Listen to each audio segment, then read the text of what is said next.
Welcome to బీస్మార్ట్ channel. ఈ వీడియోని MBBS చదువుతున్న మన సబ్స్క్రైబర్ విజయ్ చేశారు. వీడియో పూర్తిగా చూశాక మీకేమైనా డౌట్స్ ఉంటే కామెంట్ చేయండి. మా ఇద్దరిలో ఎవరో ఒకరు రిప్లై ఇస్తాం. ఇంటర్మీడియట్ బైపీసీ పూర్తి చేసిన వారు మన ఛానల్లో లైఫ్ సైన్స్ కోర్సెస్ ప్లేలిస్ట్ చూస్తే డిఫరెంట్ కోర్సెస్ గురించి మీకు ఐడియా వస్తుంది. రెస్పిరేటరీ థెరపీ అనేది అలీడ్స్ హెల్త్ సైన్సెస్లో ఒక బ్రాంచ్. ఇది మెయిన్గా రెస్పిరేటరీ డిసీజెస్ అండ్ డిజార్డర్స్ని డయాగ్నోసిస్, ట్రీట్మెంట్ అలాగే మేనేజ్మెంట్కి ఉపయోగపడుతుంది. దీనివల్ల పేషెంట్స్ యొక్క బ్రీతింగ్ ప్రాబ్లమ్స్ని సాల్వ్ చేసి వారికి హెల్ప్ చేయొచ్చు. అండ్ ఈ కోర్స్కి సంబంధించిన ఓవర్వ్యూ ఒకసారి చూద్దాం. బీఎస్సీ ఇన్ రెస్పిరేటరీ థెరపీ అనేది ఒక 3 to 4 years ఉండే ఒక అండర్ గ్రాడ్యుయేట్ ప్రోగ్రామ్. అండ్ ఈ కోర్స్ సెమిస్టర్స్ వైజ్లో ఉంటుంది. ఎలిజిబిలిటీ చూస్తే 10+2 అంటే ఇంటర్లో బైపీసీ తీసుకోవాలి.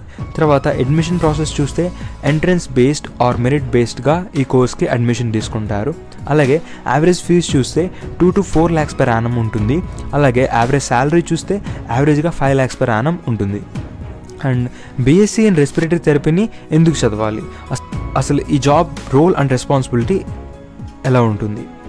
ఈ కోర్స్ చేసిన గ్రాడ్యుయేట్స్కి high demand and excellent job prospects ఉంటుంది. ఎందుకంటే ఫిజిషియన్స్ అండ్ అదర్ హెల్త్ ప్రొఫెషనల్స్తో డయాగ్నోసిస్, ట్రీట్మెంట్ అలాగే రెస్పిరేటరీ డిజార్డర్స్ని మేనేజ్ చేస్తూ పేషెంట్స్కి హెల్ప్ చేస్తారు. అలాగే వారికి వైడ్ రేంజ్ ఆఫ్ హెల్త్ ప్రోగ్రామ్స్లో జాబ్ ఉంటుంది. అంటే like hospital, clinics and research ల్యాబ్స్లో వీళ్ళకి జాబ్ ఆపర్చునిటీస్ ఉంటాయి. అలాగే వీరికి అట్రాక్టివ్ శాలరీ ప్యాకేజెస్, బెనిఫిట్స్ ఉంటాయి. అడ్మిషన్ ప్రాసెస్ చూస్తే ఎలిజిబిలిటీ క్రైటీరియా ఇంటర్లో 10+2 అంటే బైపీసీలో 50% కన్నా ఎక్కువ మార్క్స్ రావాలి. అలాగే క్యాండిడేట్ మెడికల్గా ఫిట్గా ఉండాలి, అంటే ఎటువంటి కమ్యూనికేబుల్ డిసీజెస్ ఉండకూడదు. ఎంట్రన్స్ ఆర్ మెరిట్ బేస్డ్గా దీనికి సెలెక్షన్ ప్రాసెస్ ఉంటుంది. అలాగే top BSc respiratory therapy colleges ఇక్కడ స్లైడ్లో ఇవ్వడం జరిగింది, ఒకసారి చెక్ చేయండి. అలాగే బీఎస్సీ ఇన్ రెస్పిరేటరీ థెరపీలో ఉన్న 6 సెమిస్టర్స్ యొక్క సిలబస్ ఇక్కడ స్లైడ్లో ఇవ్వడం జరిగింది, ఒకసారి చూడండి. ఈ డిగ్రీ కంప్లీట్ చేసిన తర్వాత వచ్చే జాబ్ ఆపర్చునిటీస్ చూస్తే respiratory therapist, researcher, academician, critical care technologist, pulmonary function technologist ఇలా డిఫరెంట్ జాబ్ ఆపర్చునిటీస్ ఉంటాయి. అండ్ యావరేజ్ శాలరీ స్టార్టింగ్లో 2 to 4 lakhs per annum ఉంటుంది.